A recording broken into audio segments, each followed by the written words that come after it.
মসজিদ কমিটি যদি মুনাফিক হয় ইমাম হক কথা বলতে পারবে না। কথা না বললে হবে না, বলেন। একটা ছোট্ট দৃষ্টান্ত দিয়ে আমি শেষের দিকে নিয়ে যাব, বলবো নাকি?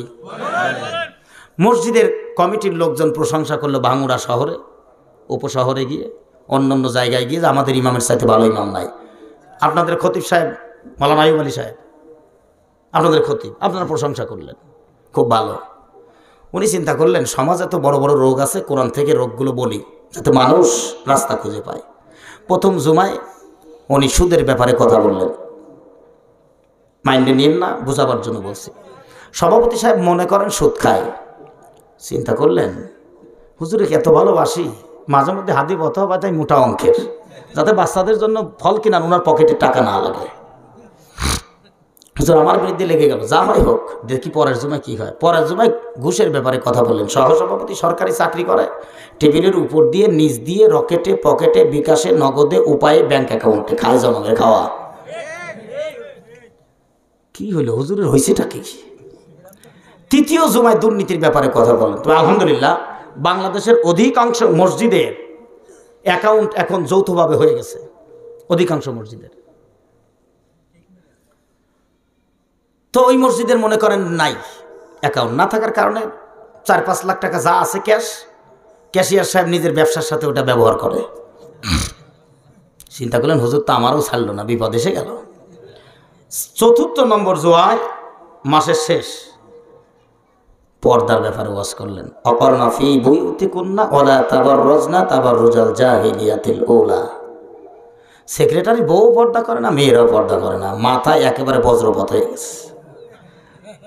রাত প্রায় 10টা, শুক্রবার। 3 জনের কাছে ফোন দিয়ে বলেন কিছু বোঝো না, খাও না কিছু তোমরা, ভাত মাছ দেখো না হুজুরের ভাব কি? 4 জনের ধরছে, কি করবো, কোরআন হাদিস বলছে, না হয় বলো। না হুজুর রাখা যাবে না, কথা বলে না, হুজুর রাখা যাবে না, কি করবো? কয় ফজরে অ্যাকশন। 4টা লোক জীবনেও জুমা ছাড়া নামাজ পড়ে নাই। কনকনে শীতের ঠান্ডা শৈত্য প্রভা যখন চলছে, ঠিক সেই সময় ফজরের আজান দিয়েছে মুয়াজ্জিন, মাথা ঘুরায় আজানের শেষে তাকায় দেখলেন 4টা লোক মসজিদের মধ্যে ঢুকে পড়ছে। মসজিদ থেকে বের হয়ে ফাঁকে গিয়ে ফোন দিয়ে হুজুরকে বলছেন, হুজুর আপনার ওয়াজ কাজে লেগে গেছে। হুজুর বোঝেন না, কি বুঝলাম না তো। কয় আপনি যে ওয়াজ করছেন জুমায় সব কাজে লাগছে। 4টা লোক মসজিদে এই শীতের মধ্যে যারা আসে না কোনোদিন, উনি আল্লাহ শুকর আদায় করছেন, ভালো কথা। জামাতে নামাজ হলেও সালাম ফিরাই দেন। হুজুর আমি 2টি কথা বলতে চাই। হুজুর সরল মনে বলেন, আপনি অবশ্যই বলেন। বলেন। উঠেই প্রথমে সালাম বিনিময় করে মুসল্লিদেরকে বললেন ইমাম রাখতে পারলাম না। ওই যে রসুল ভালো ছিল, বাস্তবতা বলার কারণে কাফেররা মারতে গেল, মনে আছে আপনাদের? কোন মুসল্লিরা কিছু বলে নাই, কিন্তু তবু বিমূঢ় হয়ে গেছেন। ইমাম সাহেব কষ্টের মধ্যে বললেন, আমার অপরাধ কি জানতে পারি? অপরাধ তো 4 জুমার ওয়াজ, বললে তো আসামি 4টে ধরা পড়ে যাবে। তিনি তখন বলছেন, অপরাধ বুঝি না, ব্যাগ এন্ড ব্যাগেজ, আপনি ভাগেন।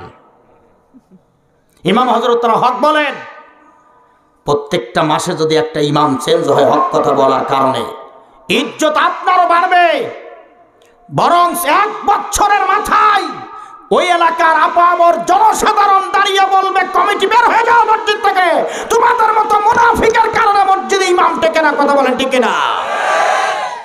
এই জন্য ইমাম হযরত আলেম উলামারা হক বলেন, সমাজ ভালো হয়ে যাবে। কথা বোঝেন না? ইমাম, সমাজ ভালো হয়ে যাবে। প্রিয় মুসলমানের দলেরা, আল্লাহ তাআলা বর্ণনা করে দিলেন কারাই মসজিদ দেখাশোনা করবে। এখন বলেন তো দেখি, এই শ্রেণীর লোক আমাদের সমাজের অভাব আছে কি নাই? কয় অমুকের টাকা বেশি ওরে বানাও, অথচ নামাজ পড়ে না, ইসলামের বিপক্ষে। মুনাফিক এসেই বলে হুজুর সব ওয়াজ করার দরকার নাই। মসজিদ কমিটির লোক যদি মুনাফিক হয়, ইমাম হক বলতে পারে না। জালসা কমিটির লোক মুনাফিক হলে পরে জালসায় হক কথা কোরআন থেকে বের হতে চায় না। কিন্তু আমি বাংলার যেখানে গিয়েছি সেখানেই বলেছি, কিছুই বুঝি না। দূরের জেলায় যাওয়ার আগে শর্ত, পৃথিবীতে যা ঘটে ওইটা নিয়েই কোরআন বলতে চায়। যদি হয় দাওয়াত দাও, না হলে আগেই না করে দাও। মঞ্চে যাওয়ার পরে সিরিকুট দিবা, লুকমা দিবা, মেনে নিতে পারবো না। কারণ আজকের পৃথিবীতে যে রোগ হয় ডাক্তার নির্ণয় করে তাই ওষুধ দেয়। মানুষের অন্তরে যে রোগ হয়েছে আলেমরা নির্ণয় করে সেই ওয়াজ যদি না করে, ও আলেম নিজেও মুনাফিক। ইমামতি টিকানোর জন্য সাই দিয়ে চলেন না, হকটা বলেন। ইজ্জত বাড়াবেন কে? আরো জোরে বলেন, কে বাড়ায় দিবেন? আমার আল্লাহ ইজ্জত বাড়ায় দিবেন, সম্মান বাড়ায় দিবেন। এই জন্য আল্লাহ বললেন, অকাতিলহুম হাত্তা লা তাকুনা ফিতনা। লড়াই করো, সংগ্রাম করো যে পর্যন্ত না ফিতনার অবসান হয়। শিরককে বিদায় করো, কুফরিকে বিদায় করো, বেদাতকে বিদায় করে দাও। ওয়াকুনাদ-দীনু লিল্লাহ। বসে থাকলে চলবে না, এখন আমার দিনকে প্রতিষ্ঠা করো। সুবহানাল্লাহ বলবেন না? শিরক নাই, কুফরি নাই, বেদাত নাই, সমাজে কোনো খারাপ নাই, তার মানে তুমি বসে থাকবা তা হবে না। এখন আমার দিনকে প্রতিষ্ঠার কাজে তোমাকে লাগতে হবে। এই বক্তব্য কার? অনেক বয়স্ক লোক নামাজি আছে, কয় আরে হুজুর ভালো ছিল, দরকার কি ছিল এত কথা? আজ হুজুরের বিপদ এসে গেল। আল্লাহর নবী জেল কেটেছেন শিয়াবে আবু তালেবের ভিতরে, সাহাবীরা জেল কেটেছেন, তুমি হুজুর জেল খাটবা, এটাই নিয়ম, এটাই সুন্নাহ, এটাই ইসলাম। আল্লাহু আকবার। 19 সালে 2 বার গেলাম, দেখলাম সুন্নাত ভালোই লাগলো। এখন যারাই দাওয়াত দেয় তাদের বলি আমি কিন্তু ভিতরে যাওয়ার লোক, বুঝে শুনে দিয়েন। কারণ প্রেক্ষাপট তাকায় তাকায় আল্লাহ কোরআন নাজিল করেছেন, রাসূল একটাও গোপন রেখে দেয় না। আপনি আমি যদি গোপন রেখে দেই, কিয়ামতে কি জবাব দিবেন আল্লাহর কাছে? কমিটির লোক এসে বলছে হুজুর প্রচন্ড চাপ, টাঙ্গাইলের মাহফিলের কথা বলছি, বলে প্রচন্ড চাপ। কতদূর থেকে চাপ আসছে? থানার থেকে। কোন তার উপরতে আসে না? কয় না। আমি বললাম নাই জেলা নাই বিভাগ থেকে আসলো, এর উপরে তো নাই। কিন্তু আলেমদের উপরে চাপ দিচ্ছেন স্বয়ং আল্লাহ একবার উপর থেকে। ওই চাপ সহ্য যদি করতে না পারি তাহলে তো হুজুর হয়ে লাভ নাই। ওখান থেকে চাপ দিচ্ছেন, সবটা বল, না বললে বিপদ আছে। কারণ আল্লাহ তাআলা আমাদের জন্য স্বর্ণের চেয়ার বানাচ্ছেন আর রূপার চেয়ার রেডি হয়ে আছে। এইগুলো দিবে যারা হক বলবে, আমল করবে তাদেরকে। উপর থেকে আল্লাহ ওই দিন একটা সালাম দিবেন, সালামুন কাওলাম মির রাব্বির রহিম। জোরে বলা যাবে না আল্লাহু আকবার? জান্নাতীরা শোনার পরে অজ্ঞানের মতো হবে, ফুল অজ্ঞান না, অজ্ঞানের মতো। যেই পুরাপুরি চেঞ্জ হবে, এত সুন্দর তেলাওয়াত। আল্লাহ বলবেন বান্দা পিছনের দিকে একটু তাকা, একটু তাকা, মজা আছে ওইখানে। তাকায় দেখবেন স্বর্ণের চেয়ারের অভাব নাই। সুবহানাল্লাহ। আচ্ছা, আপনাদের এলাকায় কারোর বাড়িতে আছে স্বর্ণের চেয়ার? আমি এক মিস্ত্রির সাথে যোগাযোগ করে বললাম, ফার্নিচার মিস্ত্রির, স্বর্ণ দিয়ে একখান চেয়ার বানাইতে কত সোনা লাগতে পারে? আপনি পাগল হইলেন নাকি আমার বলতেছে? আর না, আমার জানার দরকার। কাঠের একটা চেয়ার বানালে আধা মণ 30 কেজি 1 মণ পর্যন্ত সোফার ওজন হয়ে যায়। উনি বললেন ওই মাপের যদি একটা স্বর্ণের তা বানানোর দরকার হয়, সর্বনিম্ন 2 থেকে 2.5 মণ স্বর্ণ লাগবে। কারণ ওজন বেশি, জিনিস কম। কত টাকা হতে পারে? আপনি তো পাগল আসলেই হয়ে গেছেন। বলেন তো দেখি, ফরিদপুরের এই ভাঙ্গুড়ার যিনি মাথা, ভাঙ্গুড়ার অভিভাবক এমপি সাহেব, ওনার বাড়িতে আছে একটা? কথা বলে না? আছে। ওই স্বর্ণের চেয়ারে বসার শখ আছে না নাই? ইচ্ছে করে। ফার্স্ট ক্লাস চেয়ারগুলি আল্লাহ দিবেন, বস। ফেরেশতারা তাকায় আছে, ফেরেশতারা বসতে পারবে না, জিবরিল আমিনও বসতে পারবে না। কোন নবীর আগেই বসবেন না। আল্লাহ তাআলা ওইখানে চান্স করে দিবেন যারা দিনের মুজাহিদ, দুনিয়ার কোনো পাতি নেতার ভয় পায় নাই, কোনো বক্তব্য শুনে পিছপা হয় না, নিজের জীবনকে বিলাতে পারে, ওই শহীদদেরকে আল্লাহ স্বর্ণের চেয়ার দিবে। সেকেন্ড ক্লাস চেয়ার আবার আছে, তারপরে রূপা দিয়ে বানানো।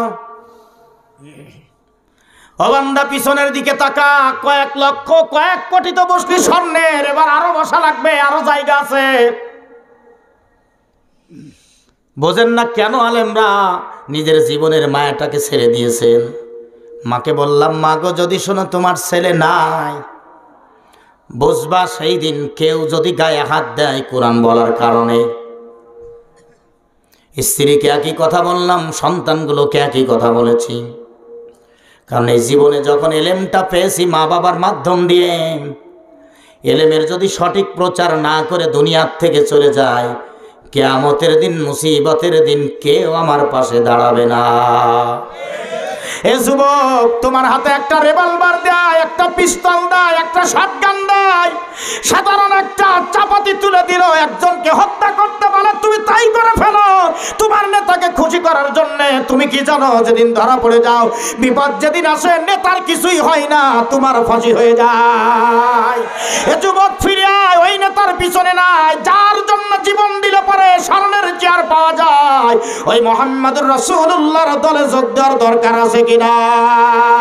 রাজি আছো কারা যুবক?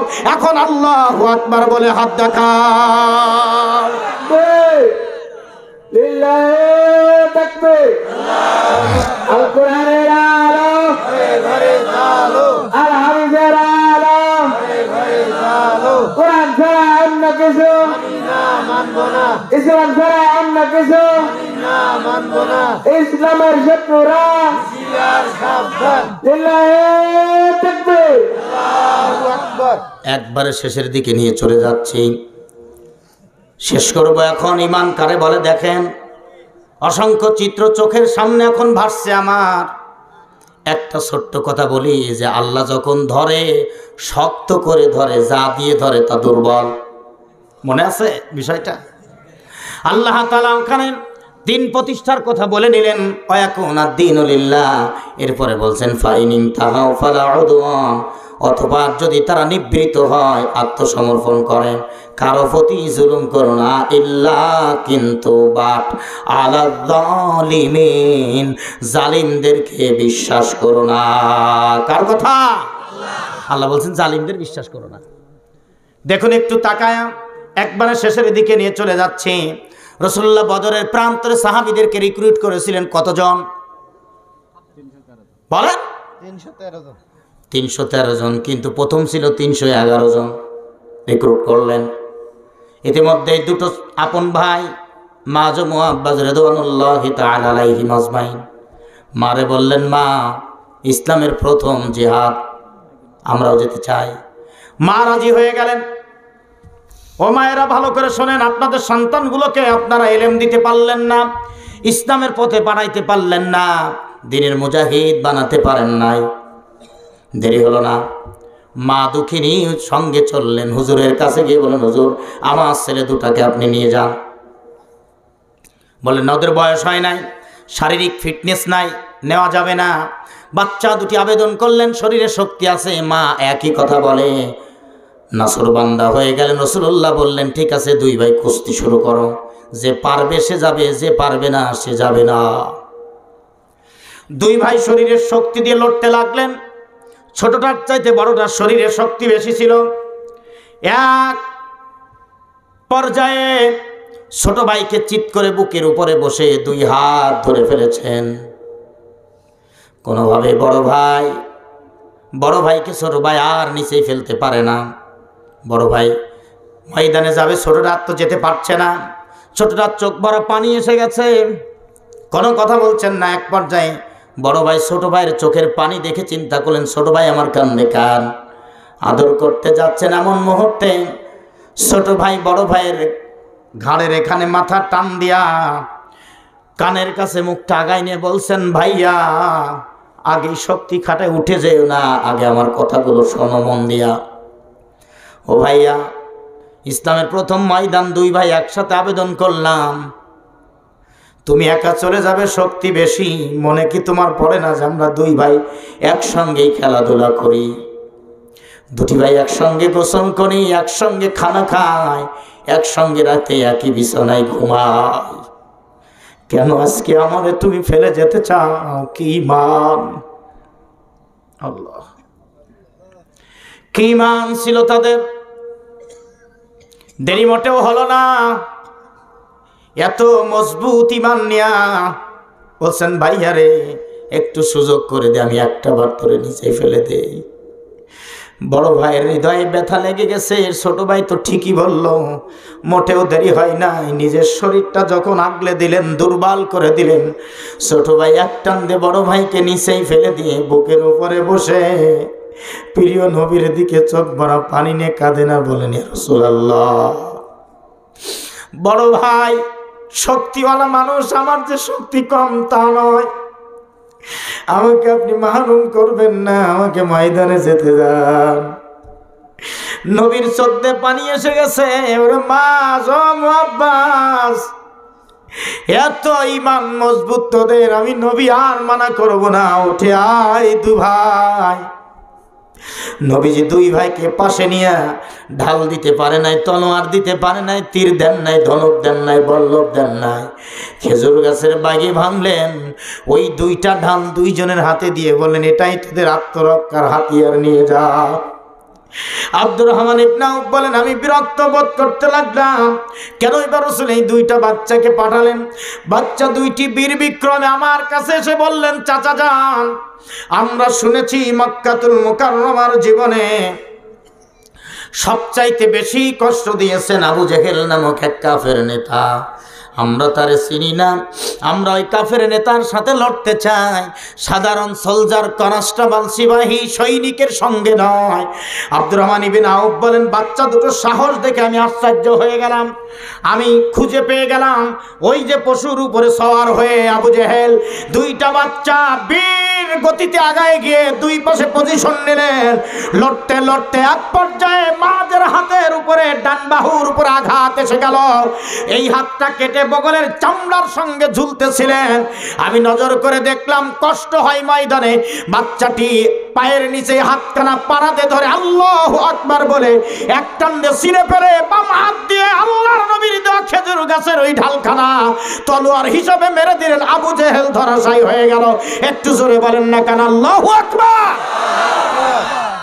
ও মুসলমানের দলেরা, মাজ মুআব্বাস রাদিয়াল্লাহু তাআলা আলাইহিম আজমাইন, ছোট্ট একবারে যাদের বয়স হয় নাই, এই ছোট্ট দুইটা দিয়ে আল্লাহ তাআলা এক পরাশক্তি আবু জেহেলকে বিদায় করে বুঝাই দিলেন, লোক দরকার নাই বেশি, শক্তি বেশি দরকার নয়, দরকার হলো ঈমান।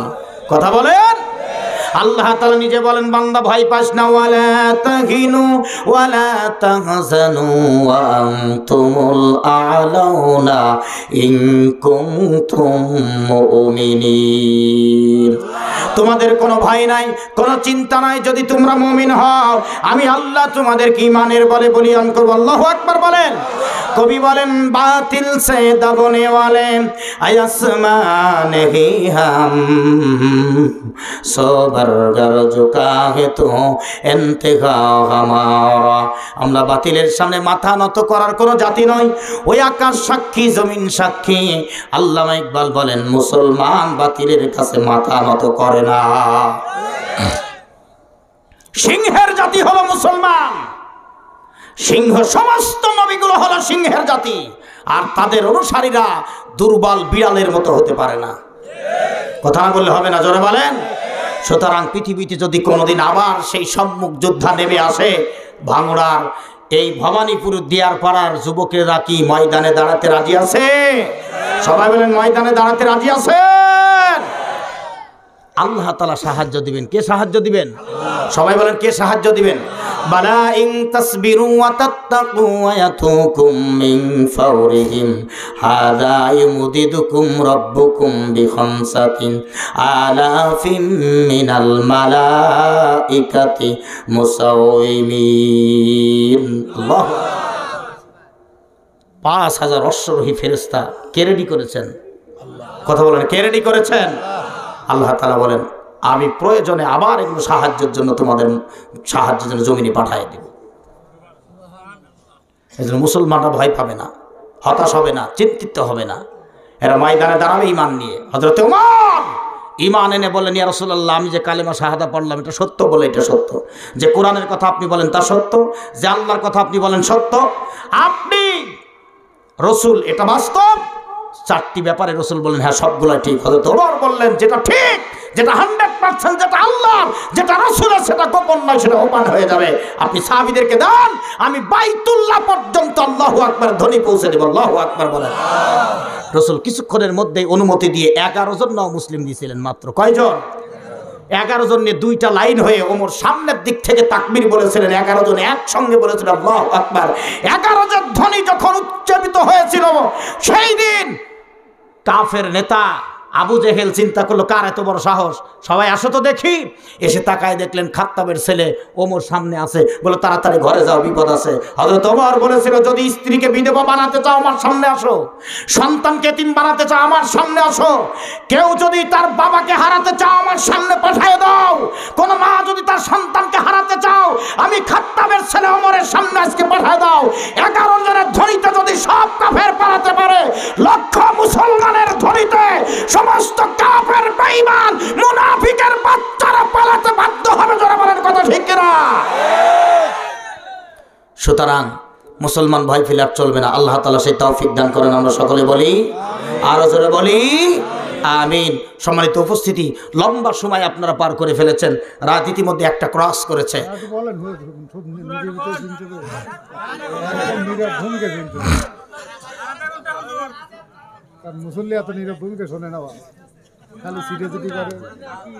আচ্ছা কয়েক মিনিট আমি বলছি, যেহেতু কমিটির সদস্য মনে হয়। জি জি, আর কয়েক মিনিট আমি বলছি। একটু ছোট্ট একটা বিষয় একটু বলি। দেখুন, ঈমান শক্ত হলে পরে কেউ আপনাকে পরাজয় করতে পারবে না। এত আস্তে ঠিক বললে হবে না। নবী করিম সাল্লাল্লাহু আলাইহি সাল্লাম একা ছিলেন যখন তিনি দাওয়াত দিলেন। সমস্ত নবীরা যখন একের পর এক দাওয়াত দিয়েছেন, আর প্রত্যেকটা ময়দানে সংখ্যায় কাফিররা বেশি, মুসলমানেরা কম।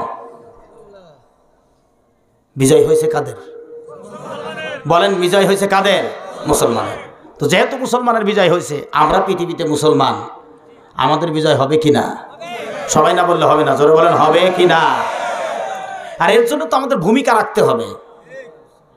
ঘরে ঘুমায়া বসে থাকলে চলবে না। সকাল সন্ধ্যা শুধুমাত্র তাসবিহ টানলে হবে না, কোরআনের সবটা মানতে হবে।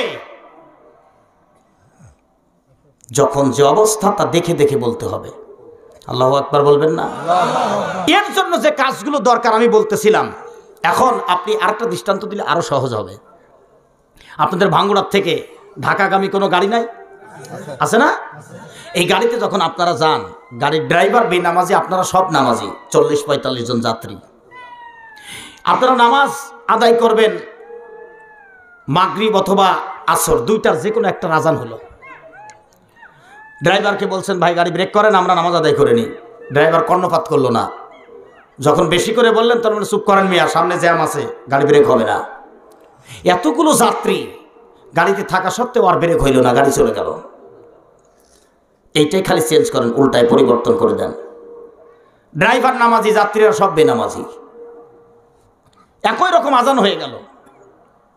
আজান যেই না হয়েছে, একটা মসজিদ দেখে ড্রাইভার আস্তে করে গাড়ি ব্রেক দিয়ে দিলেন। যাত্রীরা বেনামাজি, ডাকতে বলছেন ড্রাইভার সাহেব এখানে গাড়ি ব্রেক দিলেন কেন? কাউন্টার নাই, কিছু নাই, সামনে প্রচন্ড জ্যাম হয়, আপনি জানেন না? নতুন নাকি আপনি? গাড়ি চালান। ড্রাইভার মুস্কি হাসি দিয়ে পকেটের ভিতরে চাবি নিচ্ছেন আর বলতেছেন ভাই জান্নাতে যাইতে যদি জ্যাম পড়ে কেমনে যাবেন, চলেন আগে নামাজটা আদায় করে আসি। সমস্ত যাত্রীরা ভিতরে বসে হইচই করলো, কাজ হলো না, গাড়ি ব্রেক হয়ে গেল। ড্রাইভার মসজিদে ঢুকলেন, ফ্রেশ হলেন, জামাতে নামাজ আদায় করলেন। নামাজ আদায় করে 15-20 মিনিট পরে সে গাড়ি স্টার্ট করলেন। 15-20 মিনিট পর, তার মানে কি পরিচালনা পর্ষদ যারা আছে তারা যদি সব কোরআন প্রিয় হয়, সব যদি নামাজি হয়, আল্লাহওয়ালা হয়, তাহলে পরে যত যাত্রী আমরা আছি অটোমেটিক নামাজি হয়ে যাব, ভালো হয়ে যাব। এই জন্য পরিচালনা পর্ষদ যেটা আছে ওইটা আগে ভালো করা লাগবে। মসজিদের ইমাম নিয়োগ দেওয়ার জন্য ইমামের দাড়ি কেমন দেখেন, ইমামের পোশাক আশাক একটু দেখি, ইমামের বাড়ির অবস্থা কি বুঝি, তার কথাবার্তা চালচলন সব যদি দেখতে হয় একটা মহল্লার ইমামের জন্য, জাতির যারা ইমাম হয় তাদের চরিত্র কি দেখার দরকার নাই? কথা না বললে হয় না, জোরে বলেন। তা যদি দেখতেই হয় তাহলে কোনো কথা নাই। আল্লাহ তাআলা বলেছেন ইমানদার হতে হবে, অর্থাৎ কোরআন জানা লোককে তোমরা পরিচালনা পরিষদ বানাও, প্রেসিডেন্ট বানাও, প্রধানমন্ত্রী বানাও, এমপি বানাও, মিনিস্টার বানাও, এরপরেই সমাজে শান্তি আসবে। আল্লাহু আকবার বলো মুসলমান। এখন যার জন্য আমি বলি আপনার সন্তানকে আপনি কওমিতে পড়ান, আলিয়াতে পড়ান, জেনারেলে পড়ান, এলেমও দেন, ডাক্তার বানান, এলেমও দেন, ব্যারিস্টার বানান, কথা বলে না কেন? এলেমও দেন, ইঞ্জিনিয়ার বানান।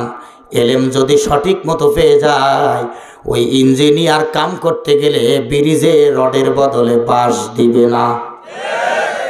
এলেমওয়ালা ডাক্তার যদি হয়, কোম্পানির স্যাম্পল খেয়ে কোম্পানির ঔষধ বেশি করে লিখবে না। আর যেখানে তিনি চেম্বার করেন ওই হাসপাতালের মালিককে বড় লোক বানানোর জন্য, নিজে ভাগ নেওয়ার জন্য, প্রসাব পায়খানার টেস্টের ভাগ নেওয়ার জন্য টেস্ট বেশি দিবে না। কথা না বললে হবে না, জোরে বলেন। আদালতে যখন তিনি আর্গুমেন্ট করবেন, এ মুসলমানের দলেরা, তার এলেম যদি জানা থাকে তাহলে কোনো খারাপ লোককে বাঁচাবার জন্য আদালতে তিনি যুক্তিতর্ক উপস্থাপন করবে না। মুসলমানেরা এই বিষয়টা আমি বলি, আমার ছেলে আজকেও আমাকে বলতেছিল, আব্বু তুমি এই কথা বারবার কেন বলো? আমি বললাম এই কারণেই বলি যা আপনাদেরকে শোনালাম, এলেম খুবই জরুরি। যা হও অসুবিধা নাই, এলেম আগে দাও, পাশাপাশি ডাক্তার হও, ইঞ্জিনিয়ার হও, আইনজীবী হও, কোনো সমস্যা নাই। এলেম থাকলে পরে ভয় পাবে কার? আল্লাহর ভয় এসে যাবে। মুসলমানের দলেরা, আল্লাহর ভয় যদি কলিজার মধ্যে থাকে, বাতিল শক্তির সঙ্গে সে দৌড়াবে না, সে হকের উপরে দৌড়াতে বাধ্য হবে। একটু দেখেন, একটু পিছন থেকে যদি আবার যায় খুঁজে পাওয়া যাবে? বলবো না, এত আসতে বললে হবে না, সবাই বলে। মুসলমানের দলেরা, ছোট্ট পরিসরে বলছি, কাফের যুবক হঠাৎ করে নবীজির সাহাবীর সঙ্গে সাক্ষাৎ, তেলাওয়াত শুনে ফেললেন। এগুলো কোথায় পাও তোমরা? নবী দিয়েছেন নবীকে, মুহাম্মদ রাসূলুল্লাহ পাই কোথায়? আল্লাহ থেকে। বলে আমার ভালো করে শোনাও তো দেখি। দেরি হলো না, সঙ্গে সঙ্গে তেলাওয়াত করে শোনালেন। আমার সঙ্গে গলা ছেড়ে পড়েন। আউযু বিল্লাহি মিনাশ শাইতানির রাজীম, বিসমিল্লাহির রহমানির রহিম। আলহামদুলিল্লাহি রাব্বিল আলামিন, আর-রহমানির রহিম, মালিকি ইয়াউমিদ্দিন, ইয়্যাকা না'বুদু ওয়া ইয়্যাকা নাস্তাঈন, ইহদিনাস সিরাতাল মুস্তাকিম, সিরাতাল্লাযীনা আন'আমতা আলাইহিম, গায়রিল মাগযুবি আলাইহিম ওয়ালাদ-দাল্লিন।